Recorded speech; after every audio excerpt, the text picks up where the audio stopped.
खबर है नीट मामले को लेकर के, चूंकि नीट मामले में आज सुप्रीम कोर्ट में सुनवाई हो रही है, जिसमें सीजीआई ने भी इस मामले में टिप्पणी की है। सीधा छात्रों के भविष्य का है और नीट पर जो सुप्रीम कोर्ट में सुनवाई जारी है। इस बीच आपको बता दें, जो सुप्रीम कोर्ट है उन्होंने साफ तौर पे कहा है कि हमें संतुष्ट करिए कि आखिर जो इस वक्त इस मामले में एक्शन लिया जा रहा है वो छात्रों के भविष्य को सुरक्षित रखेगा। सारे छात्रों को दाखिला नहीं मिल सकता। इसका मतलब ये नहीं कि परीक्षा रद्द की जाए, ये भी सीजीआई की ओर से साफ तौर पे कहा गया है। यानी कि चीफ जस्टिस ऑफ इंडिया ये कह रहे हैं कि सबको दाखिला नहीं मिलता है तो इसका ये मतलब नहीं कि परीक्षा रद्द कर दी जाए। याचिकाकर्ता से तर्क रखने को कहा गया है। सुजाता हमारे साथ हैं। सुजाता, बताइए और क्या कुछ कहा गया है सीजीआई की ओर से इस पूरे मामले को लेकर अभी तक? देखिए श्वेता, सभी की निगाहें इस वक्त सुप्रीम कोर्ट पर लगी हुई है। सीजीआई की अध्यक्षता वाली 3 जजों की बेंच नीट मामले की सुनवाई कर रही है और पहले आज मौका दिया गया याचिकाकर्ताओं को अपना पक्ष रखने के लिए और अब सीजीआई डिटेल पूछ रहे हैं। सीजीआई पूछ रहे हैं कि कितने जो कॉलेजेस हैं, प्राइवेट कितने कॉलेजेस हैं, सरकारी कितने कॉलेजेस हैं, दोनों मिलाकर 1,08,000 कॉलेज जो है मेडिकल कॉलेज वो हिंदुस्तान में है। 23 लाख बच्चे परीक्षा देते हैं, उसमें से सिर्फ 1,08,000 जो बच्चे उनका एडमिशन होता है। लेकिन सीजीआई ये पूछते हैं याचिकाकर्ता से कि आपके पास क्या ऐसा आधार है जिसमें आप ये चाहते हैं कि बड़े पैमाने पर धांधली हुई है और हम परीक्षाओं को रद्द कर दें। ये भी डिटेल पूछी गई कि ये बताइए जो याचिका लगाने वाले हैं उनमें कितने ऐसे बच्चे हैं जो पासिंग मार्क नहीं ला पाए या जिनके सबसे कम नंबर है। तो बताया गया है कि 131 ऐसे छात्र हैं जो 1,08,000 के अंदर नहीं आते हैं। उन्होंने कहा है कि रीनीट चाहिए। 256 ऐसे छात्र हैं, उनकी याचिका भी है, वो 1,08,000 में आते हैं लेकिन वो दोबारा परीक्षाएं नहीं चाहते हैं। तो अब डिटेलिंग यहाँ पर जारी है। दरअसल सबसे पहले एसजी तुषार मेहता ने कहा था कि हम इस मामले की शुक्रवार को सुनवाई कर लेते हैं, क्योंकि देखिए इस मामले में एक तरफ जांच भी चल रही है, कई याचिकाएं हैं, एनटीए की तरफ से भी 4 याचिका लगाई गई है।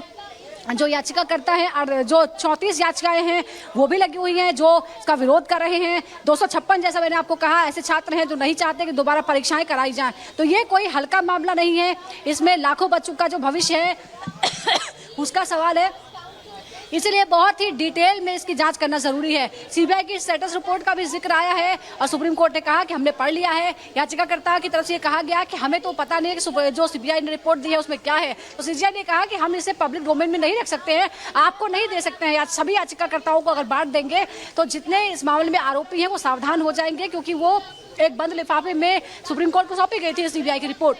जी, जैसा कि हमारे दर्शक जानते होंगे, रिपब्लिक भारत लगातार इस खबर को ट्रैक कर रहा है कि कहां किस मामले की जांच हुई है, कितने लोग। आप विस्तार से जानकारी दे रहे हैं कि इस वक्त कोर्ट में क्या सुनवाई के दौरान कहा जा रहा है, चीफ जस्टिस ऑफ इंडिया क्या कह रहे हैं और इसके अलावा याचिकाकर्ता की तरफ से क्या कुछ कहा जा रहा है। लौटेंगे आपके पास और अपडेट्स के लिए। फिलहाल आपको बहुत बहुत शुक्रिया। देखिए आगे बढ़ते हैं और एक बड़ी खबर आपको बताते हैं। इस पूरे मामले को लेकर एक्शन मोड में सीबीआई फिलहाल नजर आ रही है और इसके अलावा ये भी आपको जानकारी दे रहे हैं कि 4 छात्रों से पूछताछ इस वक्त की जा रही है। पटना एम्स के 4 छात्रों से पूछताछ जारी, 3rd ईयर के और चौथा छात्र है 2nd ईयर का।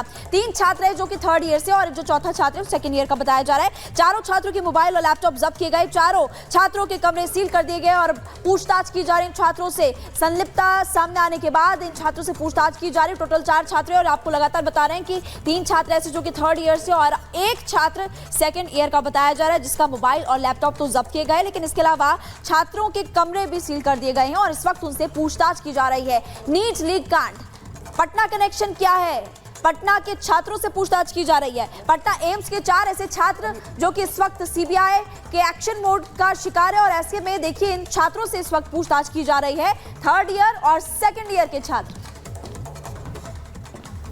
और चलिए बढ़ते आगे, बात करते हैं डोडा की। डोडा में अभी भी सर्च ऑपरेशन जारी है। इस वक्त आपको बता दें जो बड़ी खबर निकलकर सामने आ रही है वो रामबन रेंज की है, वो खुद पहुंचे हैं वहां पर। डोडा में एनकाउंटर जारी है। इस बीच आपको बता दें लगातार कोशिशें यही है, ये जो आतंकी जो सहारा ले रहे हैं जंगलों का, छिपे हुए हैं, इनको जल्द से जल्द ढूंढा जाए। आला अधिकारी भी किस तरह से एनकाउंटर वाली जगह पर पहुंचना शुरू हो चुके हैं।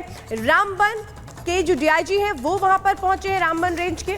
इस वक्त जानकारी निकलकर सामने आ रही है और साफ तौर पे समझा जा सकता है कि एक्शन कितना बड़ा है, क्योंकि जिस तरह से जंगलों का सहारा लेकर आतंकी छिपते हैं, फिर सेना पर हमला कर रहे हैं, इन सब को इनके अंजाम तक पहुंचाना है, सबक सिखाना है।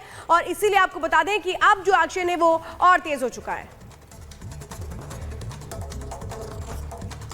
और सीधे रुख करते हैं हमारे सहयोगी गुरसिमरन का जो जुड़ रहा है ग्राउंड जीरो से। गुरसिमरन, लगातार जिस तरीके से पिछले कुछ दिनों में घटनाएं हुई हैं वो वाकई में परेशान करने वाली, और शायद यही वजह है कि जो आला अधिकारी हैं वो स्पॉट पे पहुंच रहे हैं।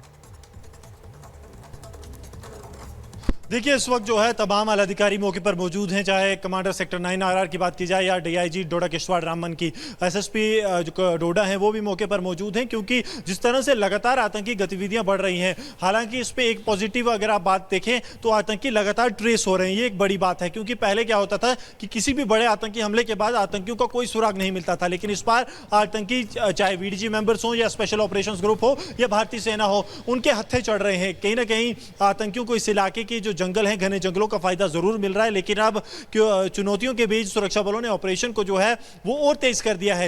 एरियल असिस्टेंस नहीं मिल पा रही है क्योंकि आज मौसम जो है वो पूरी तरह से पैक्ड है। मैं गौरव से कहूंगा, अगर आपको ये घने जंगलों के बीच ये पूरा इलाका दिखा पाए तो आप देखेंगे कि ऊपर की तरफ कोहरे ने जो है वो पूरा आगोश में ले लिया है इस इलाके को, और इसी वजह से कोई भी एरियल ऑपरेशंस यहां पर नहीं हो पा रहे। ना ही ड्रोन के जरिए से मदद ली जा रही है और ना ही हेलीकॉप्टर्स, और यही कारण है कि अब ट्रूप जो है वो ज्यादा कर दिए गए हैं। ग्राउंड फोर्सेस जो है वो बढ़ा दी गई हैं। Paramilitary forces, special operations group, district police और इसके साथ साथ भारतीय सेना, लगातार स्पेशल फोर्सेस भी ऑपरेशन का हिस्सा है। और अब कोशिश ये है कि ये जो 3 आतंकी हैं पाकिस्तानी आतंकी संगठन जैश-ए-मोहम्मद के, इन तक पहुंचा जाए। साथ में जुड़ता जिला रामबन है, वहां पर भी अलर्ट जारी कर दिया गया है, क्योंकि जिस ट्रैक पर ये आतंकी चल रहे हैं वो इलाका जो है वो पोगल परिस्तान को लगता है और उसके दूसरी जगह जो है वो असर को लगता है, जो कि रामबन जिले के बटौत से जुड़ती है। तो हर एक जिले पर अलर्ट है, और खासतौर पर जिस तरह से बड़ी घुसपैठ की इनपुट्स हैं सुरक्षा बलों के पास, उसके बाद कोई भी चांस नहीं लेना चाहते, क्योंकि एक बात समझनी है कि ये आतंकियों का अगर एक भी ग्रुप मारा जाता है तो उसके बाद ये आतंकियों का पूरा विनाश होगा, क्योंकि मॉडस ऑपरेंडी पता चल जाएगी सुरक्षा बलों को। तो वो जो पहली सक्सेस है उसकी सुरक्षा बलों को दरकार है, लेकिन ये आतंकी क्योंकि जहां पर ज्वालाधिकारी मौके पर पहुंच रहे हैं और पूरे मामले की जांच को लेकर के अपनी तफ्तीश को आगे बढ़ा रहे हैं, साथ ही पूरी अपडेट भी ले रहे हैं। शुक्रिया तमाम जानकारी के लिए गुरसिमरन। अब बढ़ेंगे खबरों में, अगर बात करेंगे मां की ममता की। जी हां, मां की ममता की आपने तमाम किस्से कहानियां सुनी होंगी, लेकिन क्या आपने कभी किसी ऐसी मां के बारे में सुना है जो अपनी बेटे की जान की दुश्मन बन जाए?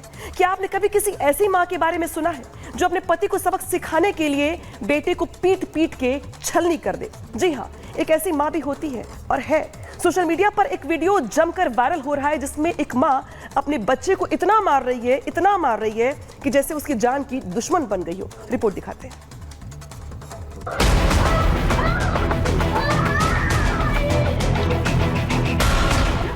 जल्लाद, हैवान, क्रूर, बेरहम, दरिंदी, ये उपमाएं भी इसके आगे छोटी पड़ रही हैं। क्रूरता ऐसी कि दिल सिहर उठे, चीख ऐसी कि कलेजा फट जाए, दर्द ऐसा कि सीना छलनी हो जाए।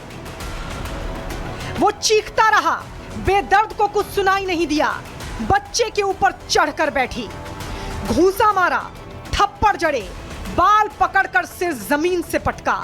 बच्चा पानी मांगता रहा, रहम की गुहार लगाता रहा, लेकिन हैवान मां वीडियो बनाने में लगी रही।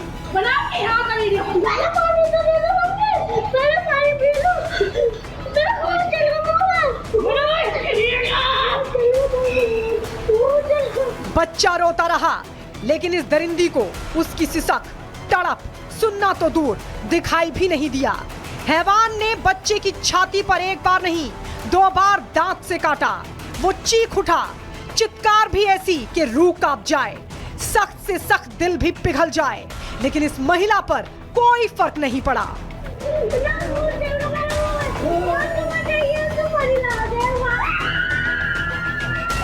जमीन पर तड़पते इस बच्चे की ये बेरहम मां है जो जुल्म की सारी इंतहा पार कर रही है। दर्द से कराहते बच्चे को कभी थप्पड़ जड़ रही है तो कभी गुस्से में आकर उसका गला दबा रही है। बच्चा छटपटाता है, पीछे धकेलने की कोशिश करता है, लेकिन क्रूर मां को फिर भी रहम नहीं आता और फिर से मुक्कों की बरसात करती है।